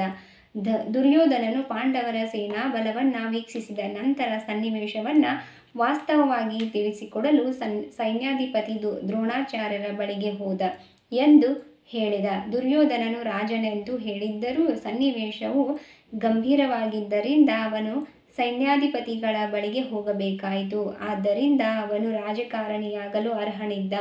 ಆದರೆ ದುರ್ಯೋಧನನ ರಾಜತಾಂತ್ರಿಕ ಸೋಗು ಪಾಂಡವರ ಸೇನಾ ವ್ಯೂಹವನ್ನು ಕಂಡಾಗ ಆತನಿಗಾದ ಭಯವನ್ನು ಮುಚ್ಚಿಡಲಾಗಲಿಲ್ಲ ಅಂತ ಇದೆ. ಇದರ ಅರ್ಥ ಬಿಡಿಸಿ ಹೇಳಬೇಕು ಅಂದರೆ ಧ್ಯಾನ್ ಸೆ ಸುನೋ. ಓಕೆ, ಕ್ಲಿಯರಾಗಿ ಕೇಳಿಸ್ಕೊಳ್ಳಿ. ಇಲ್ಲಿ ಸಂಜಯ ಹೇಳಿದ, ರಾಜನೇ, ಪಾಂಡುಪುತ್ರರು ಸೈನ್ಯ ವ್ಯೂಹವನ್ನು ವೀಕ್ಷಿಸಿ ರಾಜ ದುರ್ಯೋಧನನು ತನ್ನ ಗುರುಗಳ ಬಳಿಗೆ ಹೋಗಿ ಈ ಕೆಳಗಿನ ಮಾತುಗಳನ್ನು ಹೇಳಿದನು. ಅಂದರೆ ಯಾವ ಮಾತು ಅಂತ 3ನೇ ಶ್ಲೋಕದಲ್ಲಿ ಬರುತ್ತೆ. ಸೊ ಇಲ್ಲಿ ನೋಡಿ, ದುರ್ಯೋಧನ ರಾಜ ಆಗಿದ್ರೂ ಕೂಡ ರಾಜ ಚೇರ್ ಮೇಲೆ ಕೂತ್ಕೋಬೇಕು, ಸಿಂಹಾಸನದ ಮೇಲೆ. ಸೈನಿಕರು, ಸೈನ್ಯಾಧಿಪತಿ ಹಿಡ್ಕೊಂಡು ಎಲ್ಲರೂ ಅವನ ಹತ್ರನೇ ಹೋಗಿ ಏನೇ ಮಾತಾಡೋದಿದ್ರು ಮಾತಾಡಬೇಕು. ಬಟ್ ಇಲ್ಲಿ ಉಲ್ಟಾ ಆಯಿತು. ಅಂದರೆ ಇವು ರಾಜ ಆಗಲಿಕ್ಕೆ ಯೋಗ್ಯ ಅಲ್ಲ, ಒಬ್ಬ ರಾಜತಾಂತ್ರಿಕ ವ್ಯಕ್ತಿ ಅಲ್ವಾ. ಸೊ ಇಲ್ಲಿ ಏನು ಹೇಳ್ತಾರೆ ಅವರು, ರಾಜ ಆಗಲಿಕ್ಕೆ ಅವ ಯೋಗ್ಯ ಇಲ್ಲ ಅಂತ ಹೇಳ್ತಾರೆ ಅಲ್ವಾ. ಯಾಕಂದರೆ ತಾನೇ ಇಳಿದು ಅಲ್ಲಿ ದ್ರೋಣಾಚಾರ್ಯರ ಹತ್ರ ಹೋಗ್ತಾ ಇದ್ದಾನೆ. ಯಾಕೆ ಅಂತಂದರೆ ಎದುರುಗಡೆ ಇರತಕ್ಕಂತಹ ಸೈನ್ಯ ಬಲ, ಯಾರು ಪಾಂಡವರ ಸೈನ್ಯ ಬಲವನ್ನು ನೋಡಿ ಸ್ವಲ್ಪ ಭಯ ಅವನಿಗೆ ಖಂಡಿತ ಇತ್ತು ದುರ್ಯೋಧನನಿಗೆ. ಹಾಗಾಗಿ ಅವರೆಲ್ಲ ಎದುರುಗಡೆ ಇರತಕ್ಕಂತಹ ಶತ್ರು ಸೈನ್ಯವನ್ನು ನೋಡಿ ದುರ್ಯೋಧನ ಏನು ಮಾಡ್ತಾನೆ, ಕೆಳಗಡೆ ಇಳಿದು ದ್ರೋಣಾಚಾರ್ಯರ ಹತ್ರ ಹೋಗ್ತಾನೆ. ಯಾಕೆ ಹೋಗ್ತಾನೆ ಅಂತಂದರೆ, ನೋಡ್ರಿ, ನೀವೇ ಕಲಿಸಿದ ಶಿಷ್ಯರು, ನೀವೇ ಬಹಳ ಪ್ರೀತಿ ಶಿಷ್ಯ ಅಂತ ಹೇಳ್ತಾ ಇದ್ರಿ ಅಂತ ಅವನಿಗೆ ಇನ್ನಷ್ಟು ಗುರುಗಳಿಗೆ ದ್ವೇಷ ತುಂಬಬೇಕಲ್ಲ. ಅವ್ರ ಬಗ್ಗೆ ಯಾವುದೇ ಪ್ರೀತಿ ಉಳಿಬಾರ್ದು ಮನಸ್ಸಲ್ಲಿ. ಅವರಿಗೆ ಸರಿಯಾಗಿ ಯುದ್ಧದ ಟೈಮಲ್ಲಿ ಹೊಡೆತ ಕೊಡಬೇಕು, ಮರಗಬಾರ್ದು ಅಂತ ಅವ್ರ ಮನಸ್ಸಲ್ಲಿ ಇನ್ನಷ್ಟು ಅವ್ರ ಬಗ್ಗೆ ದ್ವೇಷ ತುಂಬೋ ಒಂದು ಪ್ರಯತ್ನನೂ ಕೂಡ. ಓಕೆ, ಸೊ ತಾನು ರಾಜ ಆಗಿದ್ದು ಕೂಡ ಇದರದಿಂದ ಇಳಿದು ಹೋಗಿ ದ್ರೋಣಾಚಾರ್ಯರ ಹತ್ರ ಮಾತನಾಡ್ತಾನೆ, ಏನು ಹೇಳೋ ಪ್ರಯತ್ನ ಮಾಡ್ತಾನೆ ಅಂತ ಇದರ ಅರ್ಥ. ಸೊ ಮುಂದಿನ ನೋಡಿ ಶ್ಲೋಕ ಏನಾಗಿದೆ ಅಂತ ನಾನು ಅದು ಮೊದಲೇ ಹೇಳ್ದ. ಧೃತರಾಷ್ಟ್ರ ಕೇವಲ ದೈಹಿಕವಾಗಿ ಅಷ್ಟೇ ಅಲ್ಲ, ದುರಾದೃಷ್ಟವಶಾತ್ ಆಧ್ಯಾತ್ಮಿಕವಾಗಿಯೂ ಕುರುಡಾಗಿದ್ದ. ಆಧ್ಯಾತ್ಮಿಕತೆ ಅಂತಂದ್ರೇನು, ಆಧ್ಯಾತ್ಮ, ಆದ್ಯ ಪ್ಲಸ್ ಆತ್ಮ. ಆದ್ಯ ಯಾವುದಕ್ಕೆ ಆದ್ಯತೆಯನ್ನು ಕೊಡಬೇಕು ನಾವು, ನಮ್ಮ ಆತ್ಮಕ್ಕೆ. ಆತ್ಮ ಅಂದರೆ ಏನು, ಅದರ ಸ್ವಭಾವ ಅಥವಾ ಅದರ ಮೂಲ ಏಮ್ಸ್ ಏನಿದೆ, ವಾಟ್ ಈಸ್ ದ ಲೈಫ್ ಎಸೆಂಟ್, ಏನು ಗೊತ್ತಿಲ್ಲ ಅವನಿಗೆ. ಯಾವಾಗಲೂ ದ್ವೇಷ, ಅಸೂಯೆ ಅಂತಾನೆ ಬಂದಂಥವನು, ಅವನ ಮಕ್ಕಳನ್ನು ಹಾಗೆ ಬೆಳೆಸಿದಂಥವನು. ಸೊ ಹಾಗಾಗಿ ಆಧ್ಯಾತ್ಮದ ಬಗ್ಗೆ ಅವನಿಗೆ, ಆತ್ಮದ ಅರಿವಿನ ಬಗ್ಗೆ ಅವನಿಗೆ ಏನೂ ತಿಳುವಳಿಕೆ ಇರಲಿಲ್ಲ ಧೃತರಾಷ್ಟ್ರನಿಗೆ. Same like that he's sons also, ಅವನೆಲ್ಲ ಮಕ್ಕಳು ಕೂಡ ಹಾಗೆ ಇದ್ದರು. ಓಕೆ, ಸೊ ನೆಕ್ಸ್ಟ್ 3rd ಶ್ಲೋಕ ನೋಡಿ. ಅವನಿಗೆ ಆ ಭಯ ಇತ್ತು. ಬಟ್ ಸಂಜಯ ಏನು ಮಾಡ್ತಾನೆ, ನೀ ಏನು ಯೋಚನೆ ಮಾಡಬೇಡಪ್ಪ, ಅದು ಧರ್ಮಕ್ಷೇತ್ರ, ಅಲ್ಲಿ ನಮಗೆ ಸೋಲಾಗ್ತದೆ. ಕೃಷ್ಣ ಬೇರೆ ಅವ್ರ ಜೊತೆಗೆ ಇದ್ದಾನೆ, ಅದು ಪುಣ್ಯಕ್ಷೇತ್ರ, ಅಲ್ಲಿ ಅನ್ಯಾಯಕ್ಕೆ ಜಯ ಸಿಗಲ್ಲ ಅನ್ನೋ ಭಯ ದುರ್ಯೋಧನಿಗೆ ಒಂಚೂರು ಇಲ್ಲ. ಅವನು ಚೆನ್ನಾಗಿ ಇದ್ದಾನೆ, ಅವ್ರನ್ನ ಎದುರಿಸ್ತಾನೆ ಅಂತ ಅವನಿಗೆ ಒಂಚೂರು ಮನಸ್ಸಿಗೆ ಖುಷಿ ಕೊಡಬೇಕು ಅಂತ ಅವನು ಏನು ಮಾಡ್ತಾನೆ, ಆ ಥರ ಹೇಳ್ತಾನೆ. ಸೊ ಈಗ ಅವ ಇಳಿದು ದ್ರೋಣಾಚಾರ್ಯರ ಹತ್ರ ಹೋಗ್ತಾ ಇದ್ದಾನೆ ಮಾತನಾಡಲಿಕ್ಕೆ ಅಂತ ಸಂಜಯ ಏನು ಮಾಡ್ತಿದ್ದಾರೆ ಇಲ್ಲಿ ಹೇಳ್ತಾ ಇದ್ದಾರೆ ಧೃತರಾಷ್ಟ್ರನಿಗೆ 3rd ಐ ಮೂಲಕ. ಓಕೆ, ಇನ್ನು 3rd ಶ್ಲೋಕ ನೋಡೋಣ. ಪಶ್ಯತಾಂ ಪಾಂಡು ಪುತ್ರಾಣಾಂ ಆಚಾರ್ಯ ಮಹತಿಂ ಚಮುಂ ವ್ಯೂಢಾಂ ದೃಪದ ಪುತ್ರೇನ ಅಂದರೆ ನಿಮಗೆ ಓದಲಿಕ್ಕೆ ಬರಲಿ ಅಂತ ನಾನು ಇಲ್ಲಿ ಬಿಡಿಸಿ ಹೇಳ್ತಾ ಇದ್ದೀನಿ. ಓಕೆ, ಪಶ್ಯತಾಂ ಪಾಂಡು ಪುತ್ರಾಣಾಂ ಆಚಾರ್ಯ ಮಹತಿಂ ಚಮುಂ ವ್ಯೂಢಾಂ ದೃಪದ ಪುತ್ರೇನ ತವ ಶಿಷ್ಯನ ಧೀಮತ ಅಂತ. ಧೀಮತ, ಓಕೆ, ಹೇಳುವಾಗ ಆ ಪ್ರೊನೌನ್ಸಿಯೇಷನ್ಗಳನ್ನ, ದ್ಯಾಟ್ ಮೀನ್ಸ್ ಸೌಂಡ್ ಫ್ರೀಕ್ವೆನ್ಸ್, ಅದು ಮಹಾಪ್ರಾಣ ಅಲ್ಪಪ್ರಾಣ ಅದರಲ್ಲಿ ಹೇಳಿದ್ರೆ, ಇದರಲ್ಲಿ ಹೇಗೆ ಮಿಸ್ಟೇಕ್ಸ್ ಆದರೂ ಪರವಾಗಿಲ್ಲ. ಬಟ್ ನೀವು ಸ್ತೋತ್ರ ಮಂತ್ರಗಳ ಪಠನೆ ಮಾಡಬೇಕಾದ್ರೆ ಅಲ್ಪಪ್ರಾಣ, ಮಹಾಪ್ರಾಣ, ದೀರ್ಘ ಪ್ರಾಣಗಳಿರ್ತಾವಲ್ಲ ಅವನ್ನೆಲ್ಲ ಸ್ವಲ್ಪ ಕ್ಲಿಯರಾಗಿ ನೀವು ಹೇಳಬೇಕಾಗ್ತದೆ. ಓಕೆ, ಸೊ ದ್ಯಾಟ್ ನೋಡಿ. ಪಠ್ಯ ಅಂದರೆ ನೋಡಿರಿ. ಓಕೆ, ಪಠ್ಯ ಅಂದರೆ ಏನಿಲ್ಲಿ ನೋಡಿರಿ ಅಂತ ಅರ್ಥ ಆಗುತ್ತೆ. ಪಶ್ಯತಾಂ. ಓಕೆ, ಏತಾಂ ಅಂದರೆ ಈ, ಪಾಂಡು ಅಂದರೆ ಪಾಂಡುಪುತ್ರಾಣಂ, ಪಾಂಡುಪುತ್ರರ ಆಚಾರ್ಯ ಗುರುಗಳೇ, ಮಹತಿಂ ಅಂದರೆ ಮಹತ್ತಾದ, ಚಮುಂ ಅಂದರೆ ಸೇನಾ ಬಲವನ್ನು, ವ್ಯೂಢಾಂ ಅಂದರೆ ವ್ಯೂಹ ರಚನೆಯಲ್ಲಿರುವ, ದೃಪದ ಪುತ್ರೇನ ಅಂದರೆ ದೃಪದನ ಮಗನಿಂದ, ಆಮೇಲೆ ತವ ಅಂತಂದರೆ ನಿಮ್ಮ, ಶಿಷ್ಯನಾದ, ಧೀ ಮಾತಾ ಅಂದರೆ ಬಹಳ ಬುದ್ಧಿವಂತನಾದ ಅಂತ ಬಹಳ ದೀರ್ಘವಾಗಿ ಅವ್ರ ಗುರುಗಳ ಮನಸ್ಸನ್ನು ಕೆಣಕ್ತಾ ಇದ್ದಾನೆ ಇಲ್ಲಿ ದುರ್ಯೋಧನ. ಅನುವಾದ ನೋಡಿ. ಆಚಾರ್ಯರೇ, ನಿಮ್ಮ ಚತುರ ಶಿಷ್ಯನಾದ ದ್ರುಪದನ ಮಗನು ಕೌಶಲದಿಂದ ವ್ಯೂಹರೂಪವಾಗಿ ರಚಿಸಿರುವ ಈ ಪಾಂಡು ಪುತ್ರರ ಸೈನ್ಯವನ್ನು ನೋಡಿ ಅಂತ ಹೇಳ್ತಾ ಇದ್ದಾನೆ. ಕೆಳಗಡೆ ರಥದಿಂದ ಕೆಳಗಡೆ ಇಳಿದು ಹೋಗಿ ದ್ರೋಣಾಚಾರ್ಯರು ಇರ್ತಕ್ಕಂತಹ ರಥದ ಹತ್ರ ಹೋಗಿ ದುರ್ಯೋಧನ ಹೇಳ್ತಾ ಇದ್ದಾನೆ, ನೋಡಿ ನೋಡಿ ನೀವೇ ಕಲಿಸ್ಕೊಟ್ಟಂತಹ ಶಿಷ್ಯರು ಇವರೆಲ್ಲ ನೋಡಿ. ದ್ರುಪದ ನೋಡಿ ಇಡೀ ಪ್ರಪಂಚಕ್ಕೆ ಗೊತ್ತು, ನಿಮಗೆ ಗೊತ್ತಿರಲಿ ವೀಕ್ಷಕರೇ, ನೋಡ್ತಾ ಇರೋರು ಯಾರಾದರೂ ಹೊಸಬರಾಗಿದ್ದರೆ ಇಡೀ ಪ್ರಪಂಚಕ್ಕೆ ಗೊತ್ತು, ದ್ರುಪದನ ಮಗ ಏನಿದ್ನಲ್ಲ ದೃಷ್ಟದ್ಯುಮ್ನ, ದ್ರೋಣಾಚಾರ್ಯರ ಸಾವಿಗಾಗಿನೇ ಹುಟ್ಟಿದವನು ಅವನು. ಯಾಕಂದರೆ ದ್ರುಪದ ಮಹಾರಾಜ ಆತ್ಮೀಯ ಸ್ನೇಹಿತ ದ್ರೋಣಾಚಾರ್ಯರಿಗೆ. ಯಾವುದೋ ಒಂದು ಕಾರಣಕ್ಕೆ ಅವರಿಬ್ಬರ ಮಧ್ಯೆ ಜಗಳ ಆಗಿರುತ್ತೆ. ಹಾಗಾಗಿ ಶಿಷ್ಯನನ್ನು ನನಗೆ ನೀನೇನು ಉಗುರು ಭಿಕ್ಷೆ ಕೊಡ್ತೀಯಾ ಅಂತ ಕೇಳಿದಾಗ, ನಾನು ಹೇಳಿದ್ದನ್ನು ಕೊಡು ಅಂತ ಹೇಳಿದಾಗ, ನನಗೆ ದ್ರುಪದ ಮಹಾರಾಜ ಇದ್ದಾನೆ, ಅವನನ್ನು ನೀನು ಸೋಲಿಸಿ ಹೆಡೆ ಮುರಿ ಕಟ್ಕೊಂಡು ಬಂದು ನನ್ನ ಮುಂದೆ ನಿಲ್ಲಿಸ್ಬೇಕು ಅಂತ ದ್ರೋಣಾಚಾರ್ಯರು ಹೇಳಿರ್ತಾರೆ. ಹಾಗಾಗಿ ಅರ್ಜುನ ಏನು ಮಾಡ್ತಾನೆ, ಹೋಗಿ ದ್ರುಪದ ಮಹಾರಾಜನನ್ನು ಸೋಲಿಸಿ ಅವನನ್ನು ಹೇಳ್ಕೊಂಡು ಬಂದು ಗುರುಗಳ ಮುಂದೆ ನಿಂದ್ರಿಸ್ತಾನೆ ಅರ್ಜುನ. ಯಾರನ್ನ? ದ್ರುಪದ ಮಹಾರಾಜನನ್ನು.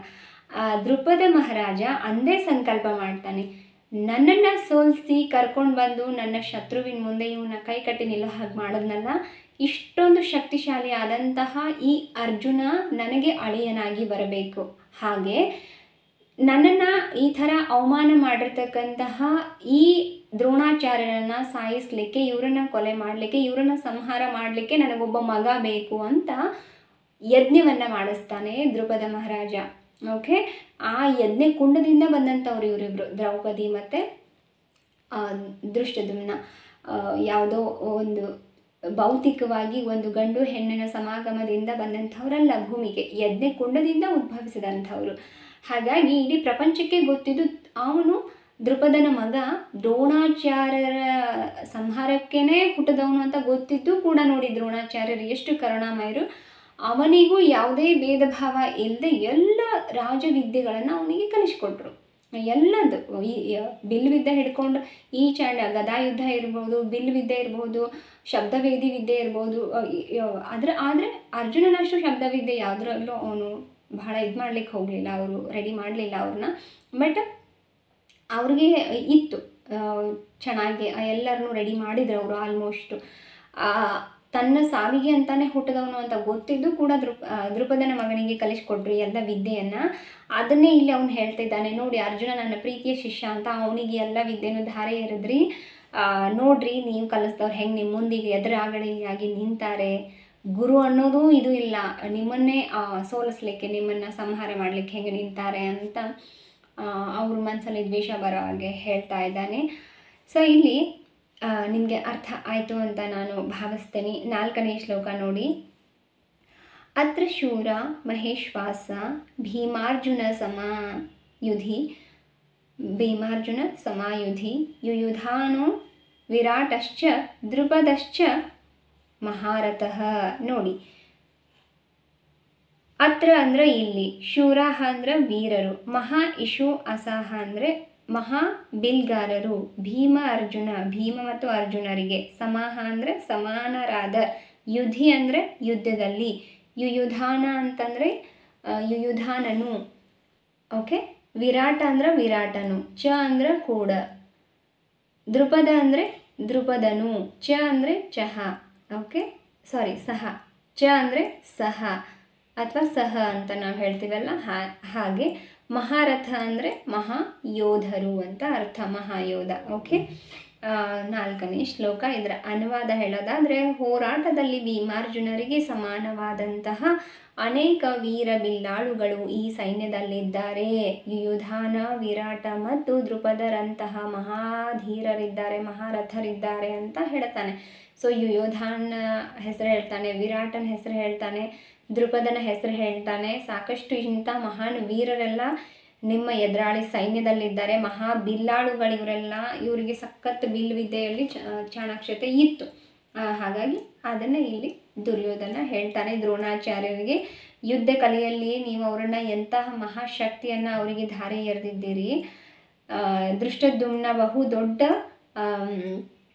ನಿಮಗೆ ತಡೆ ಆಗಿರಲಿಲ್ಲ, ಆದರೆ ಆತಂಕ ಉಂಟು ಮಾಡಬಲ್ಲ. ಯಾಕಂದರೆ ಎಲ್ಲ ಕಲಿಸ್ಕೊಟ್ಟದ್ದು ಇವರೇ ಅಲ್ಲ, ಗುರುಗಳನ್ನು ಮೀರಿಸ್ಲಿಕ್ಕೆ ಸಾಧ್ಯ ಇಲ್ಲ ಅಲ್ವಾ. ಸೊ ಹಾಗಾಗಿ ಎಂತಹ ಗುರು ಆದ್ರೂ ಎಲ್ಲ ವಿದ್ಯೆನೂ ಕಲಿಸಲ್ಲ. ಒಂದು ವಿದ್ಯೆನ ತನ್ನ ರಕ್ಷಣೆಗೋಸ್ಕರ ಉಳಿಸ್ಕೊಂಡು ಮಿಕ್ಕೆಲ್ಲ ವಿದ್ಯೆಗಳನ್ನು ಕಲಿಸ್ಕೊಡ್ತಾರೆ ಗುರು ಆದವರು. ಹಾಗಾಗಿ ನೀವಿದ್ದೀರ, ನೀವೆಲ್ಲ ಮತ್ತೆ ಹ್ಯಾಂಡಲ್ ಮಾಡ್ತೀರಾ. ಅವ್ರಿಗೆ ಕಲಿಸ್ಕೊಟ್ಟವರು ನೀವು ಅಂದರೆ ಅವ್ರು ಹೆಂಗೆ ಬಾಣ ಬಿಟ್ಟರು ಅದನ್ನು ನೀವು ತಡಿತೀರಾ ಅಂತ ಹೇಳ್ತಾನೆ. ಸೊ ಆದರೂ ಅವ್ರ ಮನಸ್ಸಲ್ಲಿ ದ್ವೇಷ ಬರಬೇಕಲ್ಲ ಅವರೆಲ್ಲರ ಬಗ್ಗೆ, ಅದಕ್ಕೆ ಅವ್ರ ಮನಸ್ಸು ಕೆಡಿಸೋ ಪ್ರಯತ್ನ ಇಲ್ಲಿ ದುರ್ಯೋಧನ ಮಾಡ್ತಾ ಇದ್ದಾನೆ. ಸೊ ಅವರಲ್ಲಿ ಪ್ರತಿಯೊಬ್ಬರು ಭೀಮಾರ್ಜುನರಷ್ಟೇ ದುರ್ಜಯರಾಗಿದ್ದಾರೆ ಅಂತ ಹೇಳ್ತಾನೆ. ಭೀಮ ಅರ್ಜುನ ಏನು ಎಲ್ಲದರಲ್ಲೂ ಎಷ್ಟು ಶಕ್ತಿಶಾಲಿಗಳಾಗಿದ್ದಾರಲ್ಲ ಅವರು ಹಾಗೆ ಇದ್ದಾರೆ, ಹಾಗೆ ಕೆಟ್ಟವರಿದ್ದಾರೆ ಅನ್ನೋ ಮಾತು ಇಲ್ಲಿ ಹೇಳ್ತಾನೆ. ಓಕೆ, ಇನ್ನು 5ನೇ ಶ್ಲೋಕ ನೋಡಿ. ದೃಷ್ಟಕೇತುಶ್ಚಕಿತಾನಃ ಕಾಶಿರಾಜಶ್ಚ ವೀರ್ಯವಾನ್ ಪುರುಚಿತ್ ಕುನಿಭೋಜಶ್ಚ ಶೈಬಶ್ಚ ನರಪುಂಗವಃ ಅಂತ ಹೇಳ್ತಾರೆ. ದೃಷ್ಟಕೇತು ಅಂತಂದರೆ ದೃಷ್ಟಕೇತು. ಓಕೆ, ಚಕಿತಾನ್ ಅಂತಂದರೆ ಚಕಿತಾನ್, ಕಾಶಿರಾಜ ಅಂದರೆ ಕಾಶಿಯ ರಾಜ, ಚ ಅಂದರೆ ಕೂಡ. ಓಕೆ, ಮೇಲಿನ ಶ್ಲೋಕದಲ್ಲಿ ಚ ಅಂದರೆ ಸಹ ಅಂತ ಅರ್ಥ ಆಗಿತ್ತು, ಇಲ್ಲಿ ಚ ಅಂದರೆ ಕೂಡ. ಓಕೆ, ವೀರ್ಯವಾನ್ ಅಂದರೆ ಮಹಾಬಲಶಾಲಿಯಾದ, ಪುರುಜಿತ್ ಅಂದರೆ ಪುರುಜಿತನು ಅಂತ ಅರ್ಥ ಆಗುತ್ತೆ, ಕುಂತಿಭೋಜ ಅಂದರೆ ಕುಂತಿ ಭೋಜನ. ಓಕೆ, ಚ ಅಂದರೆ ಮತ್ತು, ಶೈಬ್ಯ ಅಂದರೆ ಶೈಬ್ಯನು ಅಂತ ಅದು ವ್ಯಕ್ತಿಯ ಹೆಸರು. ಓಕೆನಾ. ಚ ಮತ್ತು, ನರ ಪುಂಗವ ಅಂದರೆ ಮಾನವ ಸಮಾಜದಲ್ಲಿ ಶ್ರೇಷ್ಠನಾದಂತಹ ವ್ಯಕ್ತಿಗೆ ನರಪುಂಗವ ಅಂತ ಹೇಳ್ತಾರೆ. ದೃಷ್ಟಕೇತು, ಚಕಿತಾನ, ಮತ್ತು ಯಾರಿದ್ದಾರೆ, ಕಾಶಿ ರಾಜ ಇದ್ದಾನೆ, ಪುರುಜಿತ್ ಇದ್ದಾನೆ, ಕುಂತಿ ಭೋಜ ಮತ್ತು ಶೈಬ್ಯನಂತಹ ಮಹಾನ್ ವೀರರಿದ್ದಾರೆ, ಆಮೇಲೆ ನರಪುಂಗವರು ಇದ್ದಾರೆ ಅಂತ ಅವರು ಪ್ರತಿಯೊಬ್ಬರು ಎದುರುಗಡೆ ಇರ್ತಕ್ಕಂತಹ ಎದುರಾಳಿ ಸೈನ್ಯದಲ್ಲಿ ಇರ್ತಕ್ಕಂತಹ ಪ್ರತಿಯೊಬ್ಬ ವೀರ ಬಿಲ್ಲಾಳುಗಳು ಹಿಡ್ಕೊಂಡು ವೀರ ಯೋಧರು ಅಂತ ಎಲ್ಲರದು ಒಬ್ಬೊಬ್ಬರದ್ದು ಅವನು ಹೇಳ್ತಾ ಇದ್ದಾನೆ ದುರ್ಯೋಧನ. ಯಾರಿಗೆ, ಯಾಕಂದರೆ ಎಲ್ರಿಗೂ ಕಲಿಸ್ಕೊಟ್ಟವ್ರು ಇವರೇ ಅಲ್ವಾ, ದ್ರೋಣಾಚಾರ್ಯರೇ. ರಾಜಗುರುಗಳಾಗಿದ್ದರು, ರಾಜರ ಮಕ್ಕಳಿಗೆಲ್ಲ ಅವರು ಹೇಳಬೇಕಾಗಿತ್ತು ಯಾರೇ ಬಂದರೂ ಕೂಡ. ಆ ರಾಜ ಅವರ ಶತ್ರು ಆಗಿದ್ದರೂ ಕೂಡ ಅದು ಅವರ ಧರ್ಮ ಆಗಿತ್ತು, ರಾಜ ವಂಶಸ್ಥರ ಮಕ್ಕಳಿಗೆ ವಿದ್ಯೆಯನ್ನು ಕಲಿಸ್ಕೊಡೋದು ಅದು ಅವರ ಧರ್ಮ ಆಗಿತ್ತು. ಓಕೆ, ಸೊ 6ನೇ ಶ್ಲೋಕ ನೋಡಿ. ಯುಧಾನುಶ್ಚ ವಿಕ್ರಾಂತ ಉತ್ತಮಾಂಶಾಂ